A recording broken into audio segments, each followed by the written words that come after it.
नमस्कार विद्यार्थी मित्रांनो, मागील व्याख्यानामध्ये आपण कृषी विपणनाचा भाग 1 ची उजळणी पाहिली होती. आज आपण भाग 2 पाहणार आहोत आणि या भाग 2 मध्ये आपण मागील व्याख्यानामध्ये जो घटक पाहत होतो बाजारपेठेचे प्रकार किंवा वर्गीकरण, तो आता पुढे चालू ठेवतोय. तर यापूर्वी आपण 2 घटक पाहिले होते आणि 2 घटकाच्या आधारे बाजारपेठेचे प्रकार बघितलेले होते. आज तिसरा जो घटक आहे ज्याच्या आधारे आपण बाजारपेठेचं वर्गीकरण करणार आहोत किंवा बाजारपेठेचे प्रकार पाहणार आहोत, तो म्हणजे देवघेवीच्या किंवा खरेदी विक्रीच्या प्रकारानुसार बाजारपेठ.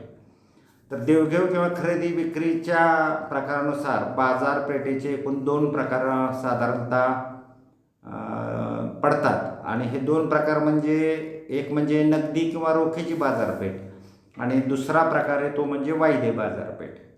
आता नगदी किंवा रोखीची बाजारपेठ म्हणजे काय की या बाजारपेठेमध्ये जो शेतकऱ्याने उत्पादित केलेला शेतमाल असतो त्या शेतमालाची विक्री रोख पैशाच्या स्वरूपात केली जाते आणि ती ताबडतोब केली जाते.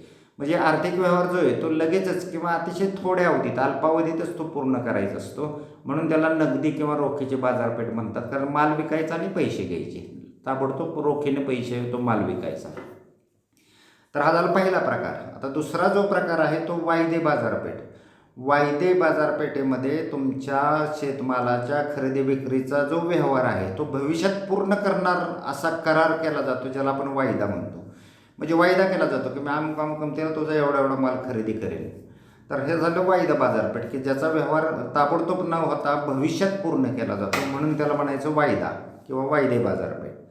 त्यानंतर कालावधीनुसार जर बाजारपेठेचे प्रकार बघायचे झाले तर ते बाजारपेठेचे वर्गीकरण पहिला प्रकार आहे तो म्हणजे अति लघु कालावधीची बाजारपेठ. तर एकदम कमी कालावधी या बाजारपेठेचा असतो आणि बाजार अगदी काही तासांपुरताच असतो. म्हणजे त्याचे खरेदी आणि विक्री जी आहे ते मर्यादित कालावधीसाठी असते. आता याच्यामध्ये फळे असतील, भाजीपाला असेल, दूध असेल, ह्यांचा खरेदी विक्रीचा जो व्यवहार असतो तो अल्प कालावधीसाठी असतो आणि म्हणून त्याला लघु कालावधीची बाजारपेठ असं म्हणतो आपण. त्यानंतर लघु कालावधीची बाजारपेठ असा दुसरा प्रकार आहे ज्याच्यामध्ये अन्नधान्य किंवा तेलबिया जे आहेत हे असं जे मध्यम नाशवंत पदार्थ आहेत, काही काळ ते टिकू शकतात.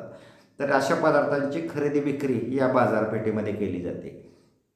आणि तिसरा जो प्रकार याच्या आधारे आहे तो म्हणजे जास्त कालावधीची बाजारपेठ. तर जास्त कालावधीच्या बाजारपेठेमध्ये विक्रीचा कालावधी तुलनात्मक मोठा असतो. म्हणजे अति लघु कालावधी किंवा लघु कालावधीची जी बाजारपेठ असते त्यापेक्षा हा जो कालावधी आहे तो खूपच मोठा असतो आणि तो इतका मोठा असतो की काही वेळा मागणी केल्यानंतर वस्तूचे उत्पादन करून नंतर विक्री करता येईल तुम्हाला. मग विविध प्रकारची जी यंत्रसामुग्री असते किंवा शेतीसाठी लागणारी वाहनं असतील, ट्रॅक्टर वगैरे यासारखी, हे सर्व यांची खरेदी जी विक्री आहे ती विक्री या जास्त कालावधीच्या बाजारपेठेमध्ये होते. तर अशा पद्धतीनं कालावधीच्या आधारे आपण 3 प्रकार पाहिले: अति लघु कालावधीची बाजारपेठ, लघु कालावधीची बाजारपेठ आणि जास्त कालावधीची बाजारपेठ. त्यानंतर आपण पुढचा जो प्रकार पाहणार आहोत तो म्हणजे व्यवहाराचा आकारमान जे आहे किंवा वस्तू जी आहे त्या वस्तूचं आकारमान काय आहे त्यानुसार बाजारपेठेचे प्रकार. आता घाऊक बाजारपेठ याच्यामध्ये पहिला प्रकार आहे तो घाऊक बाजारपेठ. आणि या प्रकारच्या बाजारामध्ये अतिशय मोठ्या आकाराचे किंवा मोठ्या वजनाचे किंवा संख्येने मोठे असलेले जे लॉट असतात ते विक्रीसाठी असतात. आणि किरकोळ बाजारपेठ म्हणजे काय की या प्रकारच्या बाजारात शेतीमालाची विक्री अतिशय छोट्या प्रमाणात व ग्राहकाच्या गरजानुसार वेळोवेळी केली जाते, त्याला म्हणायचं किरकोळ बाजारपेठ. अगदी मंडईमध्ये तुम्ही जो भाजीपाला विकता ते किरकोळ बाजारपेठ झाली. त्यानंतर व्यवहारातील वस्तूच्या संख्येनुसार बाजारपेठेचे प्रकार पडतात. हा पुढचा घटक झाला ज्याच्या आधारे आपण बाजारपेठेचे प्रकार पाहतो. तर पहिला प्रकार आहे व्यवहाराच्या आधारे किंवा वस्तूच्या संख्येच्या आधारे सर्वसाधारण बाजारपेठ. तर या प्रकारच्या बाजारपेठेमध्ये सर्व प्रकारच्या शेतीमालाचा खरेदी विक्रीचा व्यवहार होतो, त्याला म्हणायचं सर्वसाधारण बाजारपेठ. आणि दुसरा जो प्रकार या घटकाच्या आधारे असतो तो म्हणजे विशेष किंवा विशिष्ट वस्तू बाजारपेठ. तर या प्रकारच्या बाजारपेठेमध्ये विशिष्ट अशा एका किंवा दोनच शेतीमालाचा व्यवहार होतो. त्यामुळे प्रत्येक वस्तूसाठी स्वतंत्र बाजारपेठ असते. उदाहरणार्थ अन्नधान्याची बाजारपेठ वेगळी असेल, कापूस खरेदी विक्रीची बाजारपेठ वेगळी असेल. तर अशा पद्धतीनं विशेष वस्तू किंवा विशिष्ट वस्तू बाजारपेठ ज्याला आपण म्हणूया, तर या व्यवहाराच्या वस्तूच्या संख्येनुसार ते अवलंबून असते. त्यानंतर बाजारपेठेमध्ये वस्तूचा जो प्रकार असतो त्यानुसार सुद्धा बाजारपेठेचे वर्गीकरण करतात किंवा त्याचे प्रकार ठरवले जातात. तर याच्या आधारे एकूण 4 प्रकार तुम्हाला डोळ्यासमोर तुमच्या स्क्रीनवर दिसत आहेत. वस्तू बाजारपेठ, उत्पादक वस्तू बाजारपेठ, निर्मित वस्तू बाजारपेठ आणि किमती वस्तूची बाजारपेठ. तर यात जो पहिला प्रकार आहे वस्तू बाजारपेठ, यामध्ये या बाजारपेठेमध्ये प्राथमिक आर्थिक क्षेत्रात वस्तूचा व्यापार होतो. उदाहरणार्थ कॉफी, साखर इत्यादी वस्तूंचा व्यवहार. त्यानंतर उत्पादक वस्तू बाजारपेठेमध्ये जो आहे खरेदी विक्रीचा जो व्यवहार आहे तो व्यवहार उत्पादित वस्तूमध्ये शेतकऱ्यांनी ज्या उत्पादित केलेल्या वस्तू असतात त्या वस्तूंचा यामध्ये व्यवहार केला जातो. त्यानंतर निर्मित वस्तूची जी बाजारपेठ आहे, म्हणजे कारखान्यात एखादी वस्तू निर्माण केलेली असेल तर अशा वस्तूची जेव्हा विक्री केली जाते तेव्हा त्याला निर्मित वस्तूचा बाजारपेठ असं म्हटलं जातं. तर पुढचा जो प्रकार याच्या चौथा आणि शेवटचा प्रकार या 7व्या घटकाच्या आधारे आहे तो म्हणजे किमती वस्तूची बाजारपेठ. जगातील अत्यंत वैशिष्ट्यपूर्ण आणि सुसंघटित अशी ही बाजारपेठ समजली जाते आणि अतिशय महाग असलेल्या, किमतीने महाग असलेल्या वस्तूंच्या खरेदीचा आणि विक्रीचा व्यवहार या बाजारपेठेमध्ये होतो. तर अशा पद्धतीनं वस्तूच्या प्रकारानुसार 4 प्रकार आपल्याला बाजारपेठेचे सांगता येतात. आता 8वा जो घटक आहे सार्वजनिक हस्तक्षेपानुसार बाजारपेठ. तर यानुसार सुद्धा पुन्हा 2 प्रकार पडतात. एक म्हणजे नियंत्रित किंवा नियमित बाजारपेठ आणि दुसरी म्हणजे अनियंत्रित किंवा अनियमित बाजारपेठ. तर नियंत्रित किंवा नियमित बाजारपेठ जे आहे या प्रकारच्या बाजारपेठा ह्या विपणन संघटनेच्या विशिष्ट कायदे आणि नियमानुसार चालतात. बाजारातील किमती ह्या स्थिर असतात आणि त्या मानकाप्रमाणे असतात आणि कृषी उत्पन्न बाजार समितीची व्यवहारावर नियंत्रण असते. ह्याच्यामध्ये अनियंत्रित किंवा नियमित बाजारपेठ जी आहे या प्रकारच्या बाजारपेठेमध्ये खरेदी विक्री व्यवहार जो आहे तो कुठल्याही कायद्याविना होतो किंवा कुठल्याही नियमाशिवाय चालतो आणि व्यापारी स्वतःच नियम बनवतात आणि स्वतःच व्यवसाय चालवतात. याच्यावरती बाजार समितीचं किंवा अन्य कोणाचंही नियंत्रण असू शकत नाही. अशा पद्धतीच्या बाजारपेठेला आपण अनियमित किंवा अनियंत्रित बाजारपेठ म्हणायचं. तर सार्वजनिक हस्तक्षेपानुसार अशा पद्धतीने नियंत्रित किंवा नियमित आणि अनियंत्रित किंवा अनियमित बाजारपेठ असे 2 प्रकार आपल्याला पाहायला मिळतात.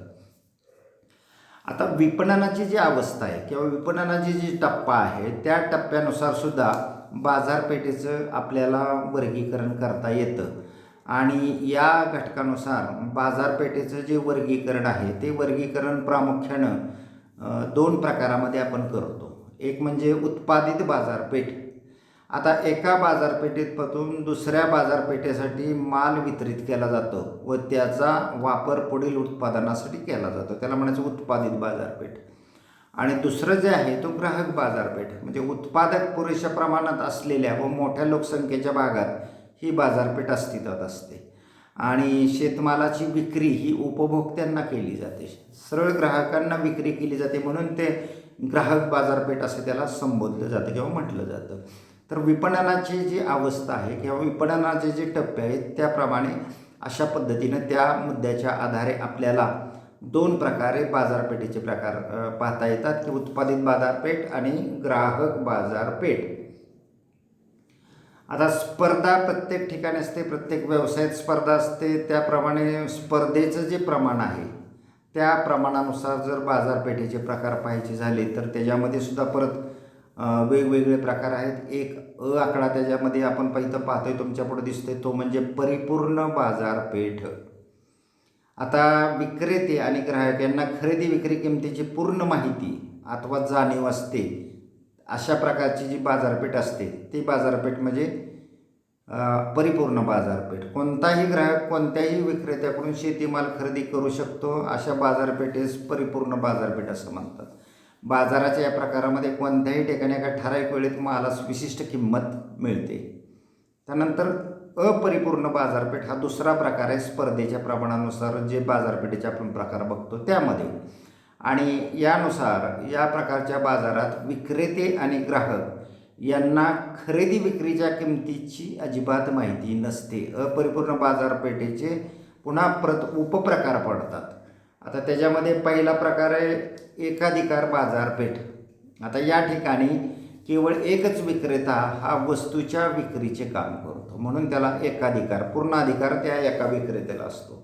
त्यानंतर द्वयाधिकार, या बाजारपेठेत विक्रेत्याची संख्या 2 असते. तर अल्पिष्टाधिकार जे बाजारपेठ आहे या बाजारपेठेत विक्रेत्याची संख्या 2 पेक्षा जास्त असली तरी एकूण संख्या मात्र खूपच कमी असते, म्हणून त्याला अल्पिष्टाधिकार बाजारपेठ असं संबोधलं जातं. आणि चौथा आणि शेवटचा प्रकार आहे तो म्हणजे मक्तेदारी संकलन बाजारपेठ. त्यामध्ये मात्र विक्रेत्यांची संख्या भरपूर प्रमाणात असते आणि विविध वस्तूंची विक्री जाते. केवळ एका विशिष्ट वस्तूची विक्री या ठिकाणी चालत नाही, तर विविध वेगवेगळ्या स्वरूपाच्या वस्तूंची विक्री या बाजारपेठेमध्ये केली जाते. तर अशा पद्धतीनं विद्यार्थी मित्रांनो आपण बाजारपेठेचे सर्व प्रकार पाहिलेले आहेत. त्यासाठी जे वेगवेगळे 10 घटक होते ते 10 घटक आपण अभ्यासलेत आणि प्रत्येक घटकाच्या आधारे बाजारपेठेचं वर्गीकरण केलं कसं जातं किंवा बाजारपेठेचे प्रकार कसे पडतात याची माहिती आपण या ठिकाणी घेतलेली आहे. आता या प्रकारांवरती किंवा उपप्रकारांवरती तुम्हाला गाळलेल्या जागेत प्रश्न येऊ शकतो किंवा जोड्या जुळवामध्ये प्रश्न येऊ शकतो किंवा एका वाक्यात उत्तरे द्यामध्ये प्रश्न येऊ शकतो. परिपूर्ण बाजारपेठ म्हणजे काय, अपरिपूर्ण बाजारपेठ म्हणजे काय, किंवा तुम्हाला असं विचारलं जाऊ शकतं अपरिपूर्ण बाजारपेठेच्या प्रकाराची यादी करा.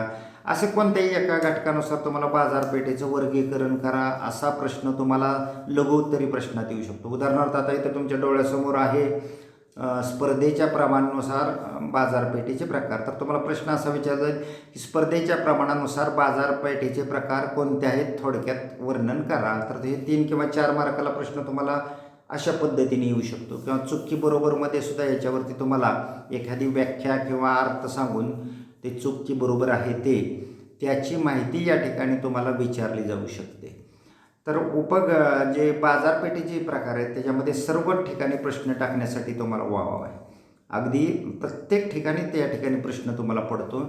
गाळलेल्या जागामध्ये प्रश्न पडू शकतो, जोड्याजुळवामध्ये पडू शकतो, चुकी बरोबरमध्ये पडू शकतो, थोडक्यात उत्तरे द्या किंवा लघुउत्तरी प्रश्नामध्ये सुद्धा तुम्हाला ह्या ठिकाणी प्रश्न येऊ शकतात. तर त्या दृष्टिकोनातून आपण अभ्यास करायचा. अर्थात आपण तुम्हाला सुरुवातीलाच याचा जो संविधान तक्ता दिला आहे त्या संविधान तक्त्यानुसार या पाठाला किती मार्क आहेत आणि कोणत्या प्रकारचे प्रश्न या पाठावरती किती मार्काला विचारले जातात याची तुम्हाला आता पूर्ण कल्पना आहे. त्या दृष्टीनं तुम्ही अभ्यासाचा सराव करणं या ठिकाणी गरजेचं आहे असं मला वाटतं. तर यानंतरचा जो उपघटक आपण पाहणार आहोत त्या घटकाचं नाव आहे कृषी विपणनाची कार्ये. आता कृषी विपणनाची प्रक्रिया आपण पाहिली. कृषी विपणनामध्ये बाजारपेठ म्हणजे काय ते आपण पाहिलं. बाजारपेठेचे विविध घटकांच्या आधारे आपण वर्गीकरण किंवा प्रकार बघितले. यानंतर आता कृषी विपणनाची कार्य काय आहेत ती कार्य आपण एकापाठोपाठ एक अभ्यासणार आहे. आणि एक जे पहिलं कार्य आहे ते म्हणजे शेतीमालाचे एकत्रीकरण. आता सुरुवातीला आपण प्रक्रियेमध्येच बघितलं होतं की मंडई किंवा मोठ्या बाजारात विक्रीसाठी छोट्या मात्रेत तयार झालेले जे शेतमाल असते त्याचं इथे एकत्रीकरण केलं जातं आणि एकत्रीकरण केल्यामुळं अनेक फायदे होतात ते मागे आपण बघितले. कारण प्रत्येक शेतकऱ्याचा थोडा थोडा माल स्वतंत्रपणे बाजारपेठेत जर पाठवायचं झालं तर त्याला प्रत्येकाला वैयक्तिक खर्च जास्त येतो. तर त्याऐवजी विविध शेतकऱ्यांच्या मालाचं जर एकत्रीकरण तुम्ही केलं आणि सामुदायिक वाहनाने जर हा माल बाजारपेठेत पाठवला तर तुम्हाला प्रत्येक शेतकऱ्याला कमी खर्च येतो. तेव्हा एका शेतकऱ्यानं माल पाठवणं आणि संयुक्तरित्या सामुदायिक वाहनामध्ये विविध शेतकऱ्यांचा माल एकत्र जाणं यामध्ये ट्रान्सपोर्ट कॉस्ट जे आहे, वाहतूक खर्च जो आहे तो आपल्याला कमी मिळतो, कमी द्यावा लागतो. त्यानंतर प्रत्येक शेतात तयार होणारा मालाच्या दर्जामध्ये फरक असतो. मग एकत्रीकरण केल्यानंतर आपण ते माल सॉर्टिंग करू शकतो किंवा त्याची प्रतवारी करू शकतो. आणि प्रतवारी केल्यामुळं काय होतं, काही विशिष्ट मालाला मोठा दर मिळतो, काही कमी किमतीच्या माल त्याला थोडा मिळेल, पण दोन्हीचं मॅचअप होऊन हा एकंदरीत उत्पादनाला जास्त किंमत आपल्याला मिळू शकते. कारण प्रतवारी करणे, वर्गवारी करणे यामुळे निश्चितच तुमच्या शेतमालाला जास्त भाव मिळतो. आणि आणखी एक फायदा शेतमालाचं एकत्रीकरण केल्याचा होतं तो म्हणजे ज्या मालाला आपल्याला विकण्यापूर्वी प्रक्रिया करायची असते अशा मालाचं एकत्रीकरण फायद्याचं होतं. कारण एकत्रित करून एकाच ठिकाणी त्याला प्रक्रिया करणं खर्चिकदृष्ट्या म्हणजे शेतकऱ्यांच्या दृष्टीनं कमी खर्चाचं राहतं. तुम्ही पाहिलं हळद असेल, आले असेल, अनेक प्रकारच्या या पिकांवरती आपल्याला अंतिम पदार्थावरती प्रक्रिया करूनच ते बाजारात द्यावी लागतात. तर असं प्रत्येक शेतकऱ्याने वेगळी प्रक्रियेची व्यवस्था करणं शक्य नसतं. त्यासाठी मोठा खर्च असतो.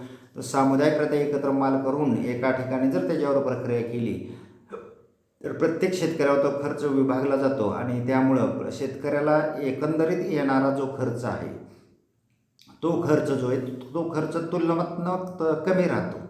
त्यामुळे शेतमालाचे एकत्रीकरण जास्त फायदेशीर ठरतं. त्यानंतर शेतमालाची प्रतवारी करणे किंवा समानता आणणे. शेतकऱ्याकडून उत्पादित झालेला जो माल असतो तो तुम्हाला माहिती आहे की वेगवेगळ्या हवामानात त्यांनी तयार केलेला असतो, वेगवेगळ्या जमिनीत तयार केलेला असतो. प्रत्येक शेतकऱ्याकडे सारख्या प्रकारची जमीन नसते, प्रत्येक शेतकऱ्याकडं सारख्या प्रकारचं हवामान असू शकत नाही. मग अशा वेळी मालाचं जी गुणवत्ता असते ती वेगळी असते, दर्जा वेगळा राहतो. म्हणून एकत्र केल्यानंतर त्याच्या क्वालिटीप्रमाणे जर तुम्ही त्याची प्रतवारी केली किंवा वर्गीकरण केलं तर मग आपल्याला त्याचा फायदा होतो. थोडक्यात विशिष्ट दर्जा किंवा गुणवत्ता समान असलेला माल वेगळ्या गटात जर त्याची विभागणी केली तर त्याला आपण शेताची प्रतवारी किंवा समानता म्हणतो. आणि या प्रतवारीमुळे शेतमालास एक विशिष्ट प्रकारची ओळख निर्माण होती, एक प्रकारची ग्रेड त्याला दिली जाते आणि त्या ग्रेडनुसार त्याला भरपूर किंमत त्या ठिकाणी मिळते. वाहतूक खर्चात बचत होते आणि मालातला किंमत जास्त मिळते. हे दुहेरी फायदा या शेतात मालाच्या ज्या प्रतवारीमुळं किंवा समानता आणण्यामुळं आपल्याला करता येतो. तर त्या दृष्टिकोनातनं शेतमालाची प्रतवारी करणं किंवा समानता आणणं हे चांगलं राहतं. त्यानंतर तिसरा जो प्रक्रियेचा प्रकार आहे तो म्हणजे प्रक्रिया करणे. आता बऱ्याच वेळा शेतमाल आहे त्या स्वरूपात विकायला जात नाही, तर त्याला मानवी उपभोगासाठी किंवा उपयोग करायचा असेल किंवा त्याला योग्य स्वरूप प्राप्त व्हायचं असेल तर त्याला निरनिराळ्या प्रकारची प्रक्रिया करावी लागते आणि त्यानंतरच तो शेतमाल ग्राहकाला उपयोग होऊ शकतो. उदाहरणार्थ गहू अथवा ज्वारीचे पीठ करणे, कापसापासून सूत तयार करणे यासारख्या ज्या प्रक्रिया आहेत त्या प्रक्रिया करण्याचे सुद्धा भरपूर फायदे होतात. उदाहरणार्थ वस्तू व शेतमाल यांची उपयोगिता त्यामुळं काय होते, वाढते. त्यानंतर जास्त झालेला शेतीमाल आहे तो साठवता येतो. त्याच्यानंतर ग्राहकास उपयोगी आणि आकर्षक स्वरूपामध्ये शेतमाल देतो. व्यवस्थित पॅकिंग वगैरे करून, बांधणी करून आकर्षक पॅकिंग जर तुम्ही त्याला केलं तर त्याचा फायदा ग्राहकास आपल्याला जास्त प्रमाणात दर आपल्याला त्याकडून ग्राहकाकडून मिळू शकतो. त्या दृष्टिकोनातून प्रक्रिया करणंसुद्धा एक महत्त्वाचा भाग आहे या विपणन व्यवस्थेमध्ये, कृषी विपणन व्यवस्थेमध्ये. आता चौथा जो प्रकार आहे किंवा प्रक्रियेमधला टप्पा आहे तो म्हणजे वाहतूक किंवा दळणवळण. आता शेतकऱ्याच्या शेतात उत्पादित झालेला जो माल असतो तो माल अनेक ठिकाणी व्हावा लागतो.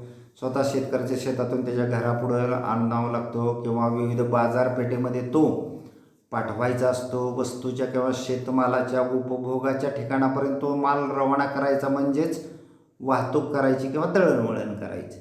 तर वाहतुकीमुळे शेतकऱ्याला स्वतःचा शेतमाल जो आहे ते स्वतःच्या गावात असेल, शेजारच्या गावात असेल, तालुक्याच्या ठिकाणी असेल, जिल्ह्यात ठिकाणी असेल किंवा मोठमोठे जे लोकसंख्या मेट्रोपॉलिटन सिटी जे आपण म्हणतो त्या मोठमोठ्या लोकसंख्येच्या शहरामध्ये की अगदी परराज्यामध्ये सुद्धा किंवा परदेशामध्ये सुद्धा त्याला माल पाठवता येतो. आणि त्यासाठी योग्य अशा वाहतुकीच्या किंवा दळणवळणाच्या सुविधा आपल्याला निर्माण कराव्या लागतात. शेतमालाच्या वाहतुकीसाठी प्रामुख्यानं स्थानिक स्तरावर तुम्ही बैलगाडीचा, टेम्पोचा वापर करू शकता. थोडं दूर अंतरावर ट्रॅक्टरचा वापर करू शकता. आणखी दूर जायचं असेल तर तुम्हाला ट्रक आहे. त्यानंतर रेल्वे आहे. अगदी जहाज आणि हवाई जहाज ज्याला आपण विमान म्हणतो याचा सुद्धा वापर करून आपण परदेशापर्यंत तुमच्या शेतमालाचा खरेदी विक्रीचा व्यवहार करू शकतो किंवा वापर करू शकतो. तर वाहतुकीच्या दळणवळणाच्या माध्यमातून ज्या ठिकाणी शेतमालाला चांगला भाव मिळतो अशा ठिकाणी दूर अंतरावरती तुम्हाला शेतमाल पाठवून आपला नफा वाढवता येतो किंवा फायदा त्या ठिकाणी वाढवता येतं, त्या दृष्टीनं हे प्रक्रियेचा जो टप्पा आहे वाहतुकीचा किंवा दळणवळण ते सुद्धा अतिशय महत्त्वाचा आहे. त्यानंतर 5वा जो टप्पा आहे तो म्हणजे शेतमालाचं संग्रहण करणे किंवा दुसऱ्या भाषेमध्ये सांगायचं झालं तर याला शेतमालाचे साठवण करणे असं आपण म्हणू शकतो. तर शेतमालाची साठवण किंवा संग्रहण करायचं असेल तर अनेक वेळा ते अशा पद्धतीचा माल आपल्याला साठवावा लागतो. उत्पादित झाल्यापासून उपभोक्त्यापर्यंत जाईपर्यंत शेतमाल अनेक वेळा आपल्याला साठवण्याच्या प्रक्रिया करावी लागतं आणि या क्रियेमध्ये शेतमालाचे संग्रहण असं आपण या क्रियेला म्हणतो. काही विशिष्ट कारणासाठी संग्रहण करण्याची गरज असते आणि या प्रत्येक ठिकाणी मग त्यासाठी तुम्हाला गोदाम, वखार किंवा शीतगृहाचा वापर करावा लागतो.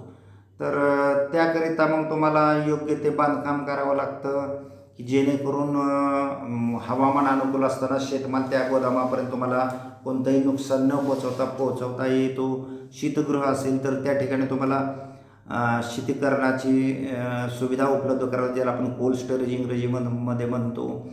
तर त्या पद्धतीने मग मनुष्यबळसुद्धा तुम्हाला त्या ठिकाणी कार्यान्वित करावं लागतं. तर या सर्व सोयी तुम्हाला करण्यासाठी म्हणजे शेतमाल साठवण्यासाठी अशा प्रकारच्या सोयी ते कराव्या लागतात. कारण केवळ साठवण व्यवस्था आली की मग त्या ठिकाणी कर्मचारी आले, पर्यवेक्षणासाठी असतील किंवा बाकीच्या व्यवस्थेसाठी तुम्हाला कर्मचारी हा नेमावाच लागतो. तर हा झाला शेतमालाच्या संग्रहणाच्या बाबतीमध्ये.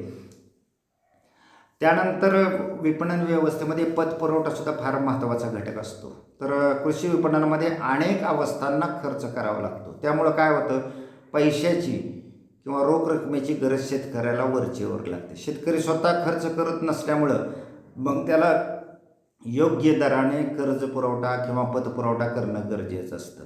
शेतमालाची काढणी असेल, शेतमालाची मळणी असेल, शेतमालावर प्रक्रिया करणे असेल, साठवणूक करणे असेल किंवा त्याची वाहतूक करणे असेल, या सर्व गोष्टीसाठी शेतकऱ्याला खर्च करावा लागतो आणि या खर्चासाठी काहीतरी पतपुरवठा तुम्हाला त्या ठिकाणी करावा लागतो. अगदी साठवणीत केलेला अगदी वखार व्यवस्थेमध्ये तुम्हाला साठवला तरी त्याच्यामध्ये जे वखार पावती असते, वखार पावतीच्या आधारे सुद्धा तुम्हाला पतपुरवठा प्राप्त होऊ शकतो किंवा कर्ज पुरवठा मिळू शकतो.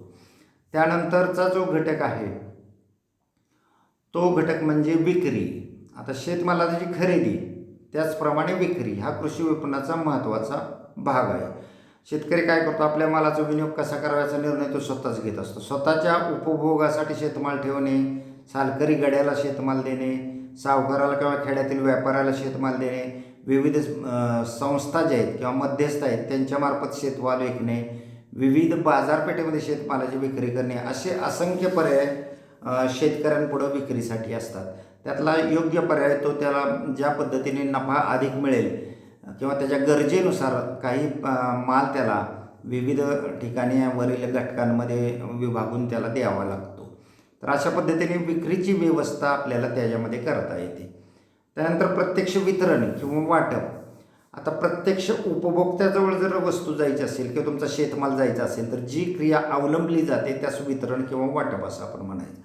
सुरुवातीला जो शेतमाल एकत्र केला जातो तो पुन्हा गरजेनुसार किंवा मागणीनुसार वेगवेगळ्या ठिकाणी तुम्हाला वितरित करावं लागतं आणि ही क्रिया खर्चिक आणि वेळ लागणारी असली तरी या विक्रीच्या दृष्टिकोनातनं ही क्रिया अतिशय महत्त्वाची असते. वाटप व्यवस्था किंवा वितरण व्यवस्था ही विक्रीच्या दृष्टिकोनातनं सर्वात महत्त्वाची व्यवस्था असते आणि त्यामुळे ते करणं भाग असतं, जरी खर्चिक असले तरी तेच महत्त्वाची असते. त्यानंतर उत्पादित मालासाठी आवेष्टन प्रक्रिया करणे किंवा त्याला आपण पॅकिंग म्हणूया. तर वस्तूची हाताळणी सोपी व्हावी त्यासाठी आपण वेष्टनात आणि त्याचा आकर्षकपणा वाढावा म्हणून एखाद्या माध्यमाच्या वेष्टनात आपल्या शेतीमाल भरून विक्रीसाठी पाठवतो. मग हे जे आवेष्टन करतो आपण किंवा वेगवेगळ्या प्रकारचं जे पॅकिंग करतो, बांधणी करतो, त्यात महत्त्वाचं फायदे काय होतात ते तुमच्या डोळ्यासमोर आता स्क्रीनवरती तुम्हाला दिसत आहेत. काय होतं अशा आवेष्टनामध्ये, मग ते आवेष्टन पिशवी असेल, पोतं असेल किंवा छोटंसं प्लास्टिकचं पाकिट असेल, त्याच्यामुळं काय फायदे होतात तर तुम्हाला मालाची हाताळणी करणं सोपं जातं. पाकिटच्या पोत्याच्या स्वरूपात तुम्ही हाताळणी करू शकता, पण सुट्टा माल तुम्ही हाताळणी करू शकता. उदाहरणार्थ गहू, ज्वारी, बाजरी यांचं पॅकिंग करून तुम्ही विकलं तर ते तुम्हाला हाताळायला सोपं जातं. त्यानंतर साठवणीचा खर्च थोडासा कमी येतो आणि विपणन खर्चसुद्धा या आवेष्टन केल्यामुळे कमी येतो. आणि महत्त्वाचा मुद्दा असा आहे की मालाचा आकर्षकपणा जो आहे तो आकर्षकपणा वाढतो आणि त्यामुळं तुमच्या मालाला, शेतमालाला दर मोठ्या प्रमाणात मिळू शकतो. तर हा एक महत्त्वाचा फायदा आपल्याला आवेष्टन करण्यामागं, पॅकिंग करण्यामागं असतो. विशिष्ट आकर्षक रंगाची किंवा आकर्षक चित्र असलेली पाकिटं, पिशव्या तुम्ही त्या पॅकिंगसाठी किंवा आवेष्टनासाठी वापरून अशा पद्धतीनं जास्त दर शेतकऱ्याला मिळवून देऊ शकता. त्यानंतर अशा प्रकारचं सुयोग्य पॅकिंग केल्यामुळं कीड असेल, रोगजंतू असेल, धूळ असेल किंवा इतर भेसळ असेल, या सर्वांपासून संरक्षण त्या आपल्या शेतीमालाला मिळू शकतं. कारण बंदिस्तपणे ते माल राहिल्यामुळे त्याच्यामध्ये अशा प्रकारचे कशाची भेसळ त्या ठिकाणी होऊ शकत नाही किंवा जोखीम त्या ठिकाणी राहत नाही. त्यानंतर पुढचा जो मुद्दा आहे तो म्हणजे जोखीम स्वीकारणे. तर कृषी विपणनामध्ये एखादी व्यक्ती किंवा जी संस्था जोखीम स्वीकारते, म्हणजे विपणन व्यवस्थेमध्ये जी माल खराब होण्याची किंवा नुकसान होण्याची जी शक्यता असते ती शक्यता गृहीत धरून ती व्यवहार करते, याला म्हणायचं जोखीम स्वीकारणे. आणि किमतीत होणाऱ्या वाढ चढ उतारामुळे सुद्धा आपल्याला शेतमालाच्या बाबतीमध्ये जोखीम स्वीकारणं भाग असतं आणि त्यात जोखीम निर्माण होतेच. अनेक प्रकारचे घटक त्याला कारणीभूत असतात, जसं हवामान असेल, तुमची वाहतूक व्यवस्था असेल, साठवण व्यवस्था असेल, ह्या प्रत्येक ठिकाणी तुमचे नुकसान होण्याची शेतमालाची शक्यता असते आणि ही शक्यता गृहीत धरूनच आपल्याला व्यवहार करावे लागतात. आणि शेवटी मग मार्केट प्राईस, बाजारातील जे मिळणारं तुमच्या शेतमालाला जे मूल्य आहे ते मूल्यसुद्धा सतत मागणीनुसार, खपानुसार चढ उतार त्याच्यामध्ये होत असतो आणि त्यामध्ये सुद्धा आपल्याला जोखीम निर्माण होत असते. तर अशा पद्धतीनं आपण विपणन व्यवस्थेमध्ये जी प्रक्रिया आहे, कृषी विपणनाची जी प्रक्रिया आहे ती प्रक्रिया 10 उपघटकांच्या आधारे या ठिकाणी पाहिलेली आहे. आणि त्यानंतर पुढचा जो आपण प्रकार पाहणार आहोत तो म्हणजे कृषी संवाद, ज्याला आपण इंग्रजीमध्ये ॲग्रिकल्चरल कम्युनिकेशन असं म्हणतो. तर हा कृषी संवाद म्हणजे काय, त्याच्या अंतर्गत मग विस्तार शिक्षण पद्धती म्हणजे काय आणि बाकीचे माहिती आपण थोडक्यात घेणार आहोत. आज जेवढी शक्य होईल ती आजच्या व्याख्यानात आपण घेऊ. उर्वरित माहिती आपल्याला पुढच्या व्याख्यानामध्ये घेता येईल. तर कृषी संवाद म्हणजे काय, आपल्याला हे सुरुवातीला त्याचा अर्थ समजून घ्यायचा आहे. याचा थोडक्यात अर्थ सांगायचा झाला तर कृषीशी संबंधित जी माहिती आहे, कृषीच्या संबंधित जे विचार आहेत, कृषीच्या संदर्भात जी कल्पना आहेत, या सर्वांची देवाणघेवाण, मग ती लिखित स्वरूपात असेल, दृश्य स्वरूपात असेल, मौखिक स्वरूपात असेल किंवा ह्या तिन्हीचा संयुक्तपणे वापर करून ती जर प्रक्रिया केली जाते तेव्हा त्याला कृषी संवाद केला जातो असं म्हटलं जातं. तर अशा पद्धतीने कृषी संवाद म्हणजे कृषी संबंधित माहिती, विचार, कल्पनाची देवाणघेवाण वेगवेगळ्या स्वरूपात किंवा संयुक्त स्वरूपात करणे होय. तर याच्या अंतर्गत आपण पहिला मुद्दा पाहणार आहे विस्तार शिक्षण पद्धती. आता विस्तार शिक्षण पद्धत म्हणजे काय ते सुरुवातीला व्याख्येच्या स्वरूपात पाहून घेणार आहे आपण. म्हणजे कृषी संशोधन केंद्रामार्फत निर्माण झालेले जे नवीन तंत्रज्ञान असतं ते तंत्रज्ञान कृषी विस्तार कार्यकर्त्यामार्फत शेतकऱ्यांपर्यंत पोहोचवणे म्हणजे विस्तार शिक्षण पद्धती होय. संशोधन संस्था असेल, कृषी विद्यापीठ असेल, त्या ठिकाणी चालणारं संशोधन शेतकऱ्याच्या बांधापर्यंत पोचावं लागतं, शेतकऱ्यांपर्यंत पोचावं लागतं आणि ती पोचवण्याची व्यवस्था म्हणजे विस्तार शिक्षण पद्धती. किंवा विस्तार शिक्षण पद्धतीची दुसरी जर व्याख्या करायची झाली तर मग विस्तार कार्यकर्ता आणि ग्रामीण जनता यांच्यामध्ये परिणामकारक सुसंवाद होण्याच्या दृष्टीनं योग्य परिस्थिती निर्माण करण्यासाठी जे वापरायचे तंत्र आहे किंवा साहित्य, याला एकत्रित आपण विस्तार शिक्षण पद्धती असं म्हणतो. तर अशा पद्धतीनं विस्तार शिक्षण पद्धतीचा आपल्याला 2 व्याख्या सांगता येतील.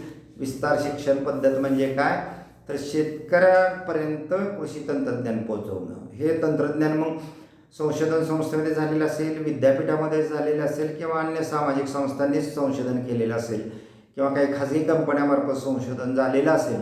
हे सर्व संशोधन शेतकऱ्यांपर्यंत, शेतकऱ्यांच्या बांधवांपर्यंत पोचवणे म्हणजेच विस्तार शिक्षण पद्धती होय. आणि दुसरी जी व्याख्या बघितली ती आपण ती म्हणजे विस्तार कार्यकर्ता आणि ग्रामीण जनता जी आहे यांच्यामध्ये परिणामकारक संवाद होण्याच्या दृष्टिकोनातनं जी परिस्थिती निर्माण व्हावी लागते किंवा जी परिस्थिती निर्माण करावी लागते ती निर्माण करण्यासाठी जे तंत्र आहे किंवा जे साहित्य आहे त्याला आपण विस्तार शिक्षण पद्धती असं संबोधतो किंवा म्हणतो. आता हे विस्तार शिक्षणाचे सुद्धा अनेक प्रकार आहेत आणि अनेक मुद्द्याच्या आधारे हे प्रकार असतात. तर ह्याच्यामध्ये प्रामुख्यानं पहिला जो प्रकार असतो तो म्हणजे वापर किंवा उपयोगाच्या आधारे या विस्तार शिक्षण पद्धतीचं वर्गीकरण. म्हणजे विस्तार शिक्षण पद्धतीचा उपयोग कसा केला जातो किंवा वापर कसा केला जातो त्याच्या आधारे आपल्याला या विस्तार शिक्षण पद्धतीचे वेगवेगळे प्रकार सांगता येतात किंवा त्याचं वर्गीकरण वेगवेगळ्या गटामध्ये आपल्याला करता येतं. तर याच्यामध्ये पहिला जो महत्त्वाचा घटक आहे तो म्हणजे व्यक्तिगत किंवा वैयक्तिक संपर्क, दुसरा जो प्रकार आहे तो म्हणजे गटसंपर्क आणि तिसरा जो प्रकार आहे तो म्हणजे समूह संपर्क. आता व्यक्तिगत संपर्क, ज्याला आपण वैयक्तिक संपर्क असं जो म्हणूया, यामध्ये काय होतं, जो विस्तार कार्यकर्ता आहे विस्तार शिक्षण पद्धतीमध्ये विस्तार कार्यकर्ता आणि ग्रामीण व्यक्ती म्हणजे शेतकरी यांच्यामध्ये समोरासमोर किंवा प्रत्यक्ष व्यक्तिगत संपर्क होतो. म्हणजे वैयक्तिक शेतकऱ्याला संपर्क साधला जातो ह्या विस्तार कार्यकर्त्यामार्फत.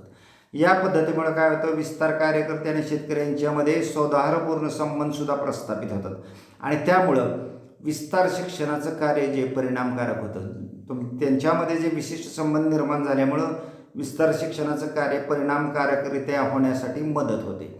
आता हे व्यक्तिगत संपर्काची उदाहरणं कोणती सांगता येतील आपल्याला मग?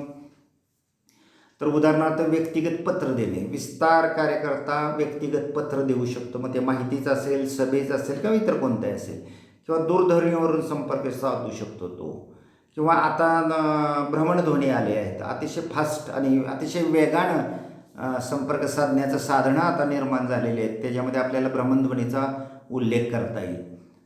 त्याचप्रमाणे विस्तार कार्यकर्ता स्वतः शेतावर शेतकऱ्याकडे जाईल किंवा प्रत्यक्ष त्याच्या घरी भेट देईल किंवा ऑफिसमधून तो त्याला सतत कॉल करत राहील. या पद्धतीनं व्यक्तिगत किंवा वैयक्तिक संपर्क शेतकऱ्यांपर्यंत आपल्याला साधता येणं सहज शक्य असतं. तर याला म्हणायचं व्यक्तिगत संपर्क आणि यामुळं संपर्क जो आहे अतिशय परिणामकारकरित्या होऊ शकतो.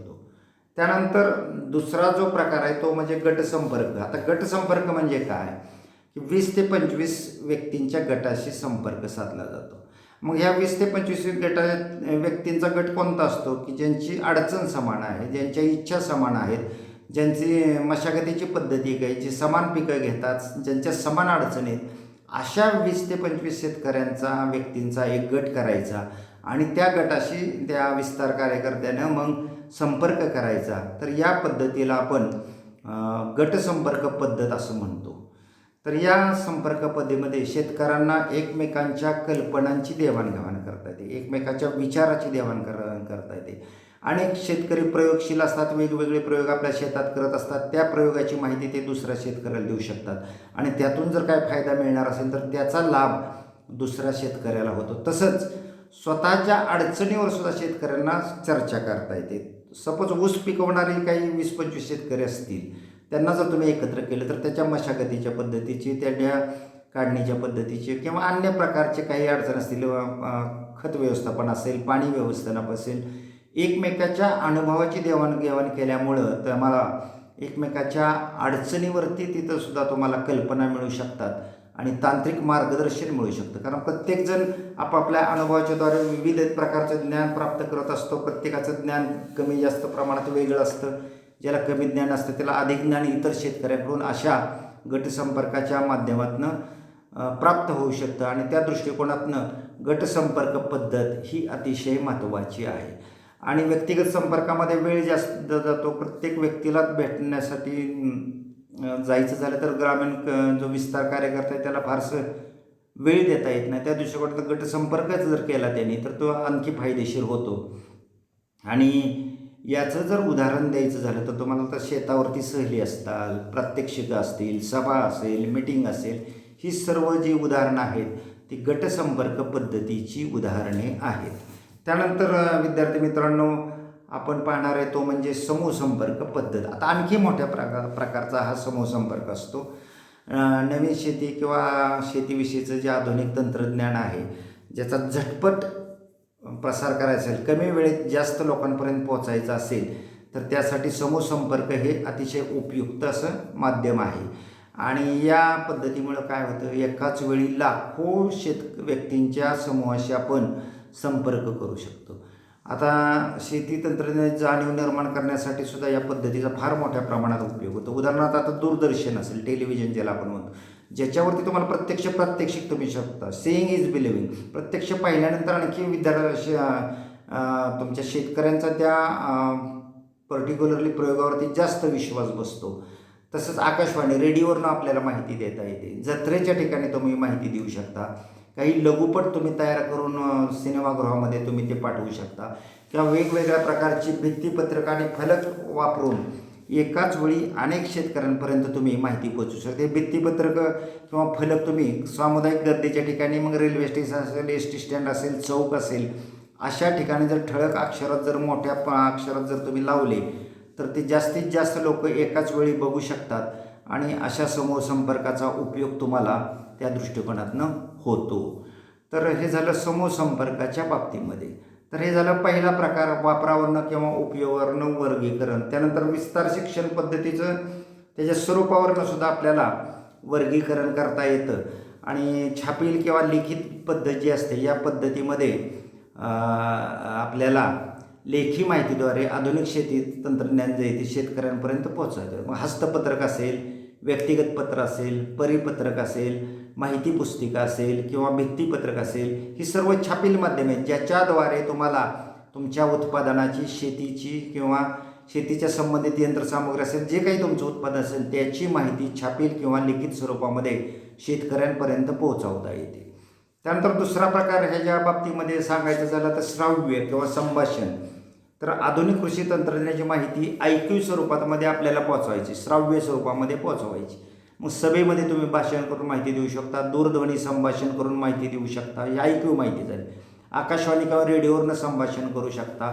तर हे सगळं श्राव्य प्रकारची माध्यमं आहेत की ज्याच्या माध्यमातून आपल्याला शेतकऱ्यांशी संपर्क साधता येतो. तर विस्तार शिक्षण पद्धतीचं त्याच्या स्वरूपावरनं हे दुसरा प्रकार झाला. आता हा जो स्वरूप आहे, ह्या स्वरूपावरनं जर तिसरा प्रकार आपल्याला पाहिजे तर दृक पद्धत, ज्याला आपण दृश्य म्हणूया, प्रत्यक्ष डोळ्यानं पाहणं. तर या पद्धतीमध्ये आधुनिक शेती तंत्रज्ञान जे आहे ते समक्ष दाखवून त्याची माहिती पटवून देता येते. म्हणजे प्रत्यक्ष उदाहरण द्यायचं झालं तर प्रदर्शनामध्ये तुम्हाला तुमच्या वस्तूचे उपयोग प्रत्यक्ष करून, उदाहरणार्थ ट्रॅक्टर असेल तर समक्ष तुम्ही त्या ठिकाणी ट्रॅक्टर ठेवू शकता, चालू बंद करून त्याची माहिती तुम्ही त्या ठिकाणी देऊ शकता, फिरवू शकता, त्याला अवजार जोडून दाखवू शकता, काही तक्ते करू शकता, तक्त्याच्या स्वरूपात तुम्हाला दृश्य स्वरूपात माहिती देता येते. काही छायाचित्र किंवा फोटो तुम्ही सादर करून तुम्हाला तुमच्या ह्याची जी माहिती आहे, शेती संदर्भातली जी आधुनिक तंत्रज्ञान आहे त्या तंत्रज्ञानाची माहिती जी आहे ती शेतकऱ्यांपर्यंत पोहोचवता येते. आणि काही स्लाईड्स तुम्ही तयार करू शकता. त्या स्लाईड्स वेगवेगळ्या प्रोजेक्टरच्या माध्यमातून तुम्ही दाखवू शकता. त्याच्यानंतर काही नमुने, ज्याला आपण मॉडेल्स म्हणू, प्रतिकृती म्हणूया, ह्या प्रतिकृतीसुद्धा आपल्याला त्याच्या माध्यमातून तुम्हाला कृषी तंत्रज्ञानाविषयीची जी जाणीव आहे, नवीन तंत्रज्ञान जे आहे ते शेतकऱ्यांपर्यंत पोहोचवण्यासाठी आपल्याला मदत होऊ शकते. तर छापील, श्राव्य आणि दृक हे तीन प्रकार आपण ह्याच्यामध्ये पाहिले. विस्तार शिक्षण पद्धतीचं तिच्या स्वरूपावरून जे वर्गीकरण केलं जातं त्याच्या अंतर्गत हे पाहिले. आणि त्यानंतर मग एक जोड प्रकार जो आपण पाहतो, श्राव्य आणि दृक पद्धतीचा संयुक्त प्रकार, म्हणजे त्याला आपण दृक श्राव्य अशा पद्धतीचं विस्तार शिक्षण पद्धती म्हणू शकतो. आणि दृक श्राव्य प्रकारामध्ये दृश्य आणि श्राव्य, श्रवण, ह्या दोन्ही तंत्रज्ञानाचा योग्य मिश्रण किंवा योग्य वापर करून शेतकऱ्यांपुढे अतिशय प्रभावीपणे तुम्हाला माहिती पुरवता येते. एखादा तुम्ही वस्तू तयार केली असेल, शेतीच्या संदर्भात लागणारी यंत्र तयार केले असेल, एखादी उत्पादन पद्धती केली असेल तर त्याचे प्रयोग तुम्ही समक्ष फोटोग्राफी न करता लाईव्ह जे शूटिंग आहे, समक्ष शूटिंग करून त्याची माहिती तुम्हाला दृश्याच्या स्वरूपात देता येते. आणि त्याचवेळी त्याच्याविषयीचं संभाषण श्राव्य स्वरूपामध्ये शेतकऱ्यांपर्यंत पोहोचवता येतं. दूरदर्शनावर तुम्ही पाहिलं अनेक प्रकारचे शेती कार्यक्रम तुम्हाला पाहता येतात, ज्याच्यामध्ये समक्ष तुम्हाला प्रयोग पाहता येतात, शेती पिकं पाहता येतात, कृषी संशोधन संस्था पाहता येतात, तिथं चाललेले प्रयोग पाहता येतात. सर्व गोष्टी पाहून तुम्हाला त्याची खात्री करून घेता येते. त्या दृष्टिकोनातनं दृकश्राव्य प्रकार जो आहे अतिशय प्रभावी प्रकार आहे शेतकऱ्यापर्यंत आपल्याला माहिती तंत्रज्ञान पोहोचवण्यासाठी. ह्याच्यामध्ये अजून जर उदाहरणं द्यायची झाली तर सभा, प्रत्यक्ष सभेच्या ठिकाणी तुम्हाला दृकश्राव्य पद्धतीनं माहिती देता येते. समक्ष काही प्रात्यक्षिक प्लॉट तुम्ही करू शकता आणि प्रात्यक्षिक प्लॉटच्या स्वरूपातनं सुद्धा तुम्हाला त्या ठिकाणी माहिती देता येते. काही चलचित्राचा वापर करून तुम्हाला माहिती देता येते. काही छोटेसे नाटुकले किंवा पथनाट्य सादर करून तुम्हाला शेती तंत्रज्ञानाची जाणीव शेतकऱ्यांमध्ये करता येते.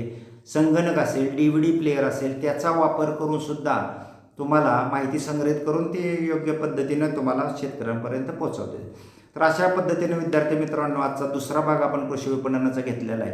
आता साधारण 5 मिनिटाचा वेळ राहिले, त्या वेळ तो आपल्याला तुमच्या याच्या व्याख्यानावरच्या परीक्षेसाठी देणार आहोत. तेव्हा पुढील व्याख्यानापर्यंत नमस्कार. आजचं जे व्याख्यानावर जी परीक्षा होणार आहे त्या व्याख्यानाचा परीक्षा कोड हा 50 आहे. तेव्हा 50 कोड टाकून तुम्ही परीक्षा द्यायची आहे. नमस्कार.